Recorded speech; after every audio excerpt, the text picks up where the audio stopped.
Yes, beta. Our next topic is responsible factor for new. Next question हमारा बनता है write down any 4 factors responsible for the demands of new. First reason, there is a wide gap between the rich countries of the north and the poor countries. North countries and south country में बहुत सारा gap बढ़ गया था.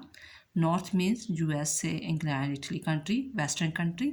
South countries it means जो भी Asia की countries है, इंडिया, अफगानिस्तान, नेपाल, श्रीलंका. इसमें क्या था, वाइड गैप हो चुका था. And second, the gap between the developed and developing countries of the world is growing day by day as the rich are getting richer and the poor the poor. और जो gap बढ़ गया था वो USA, जिसे developed country बोलते हैं, ठीक है, वेस्टर्न कंट्री भी बोल देते हैं, डेवलप्ड कंट्री भी बोल देते हैं, नॉर्थ कंट्री भी, ठीक है, डेवलप्ड, नॉर्थ, वेस्टर्न.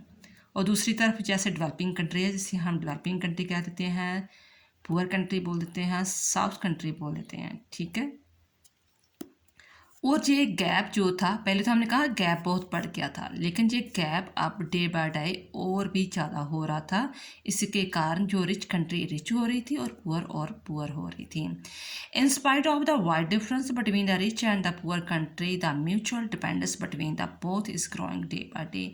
और फॉर दिस रीज़न, इसके कारण जो डिफरेंस बढ़ रहा था ना इन दोनों के बीच में, के दो दिशाओं के देशों के बीच में, ठीक है, नॉर्थ एंड साउथ कंट्री के बीच में जो डिफरेंस बढ़ रहा था, उसके कारण ये एक दूसरे के ज़्यादा ऊपर डिपेंडेंट हो चुके थे, ठीक है. जैसे इंडिया हर बात के लिए जो वेस्टर्न कंट्री पर डिपेंडेंट हो रहा था कि उन अपनी तरक्की के बारे में अभी सोच ही नहीं रहा था. पिछले 50 सालों की बात कर रही हूँ, अब तो 20 सालों में काफ़ी तरक्की कर चुका है. Tough, the countries of the South have become politically independent, yet they were the victim of the new colonialism, as a result of which they are still living under the supremacy of the rich country of the West.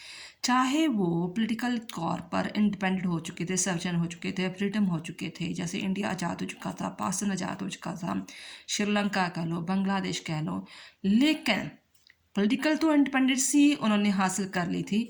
Economically तौर पर वो बहुत ज़्यादा मतलब भी नीचे आ चुका था. और अब जब वो किसी देश से सहायता ले रहा था, तो इट मीन्स वो अपनी फॉरेन पॉलिसी हर बात के लिए वो उसी देश पर डिपेंडेंट हो रहा था. तो एक तरफा सा एक न्यू कॉलोनिज्म आ रहा था. पहले तो हमने जैसे इंग्लैंड से अपने आप को बचाया, आज़ाद करवाया है, ठीक है ना, वो कॉलोनिज्म ही था ना.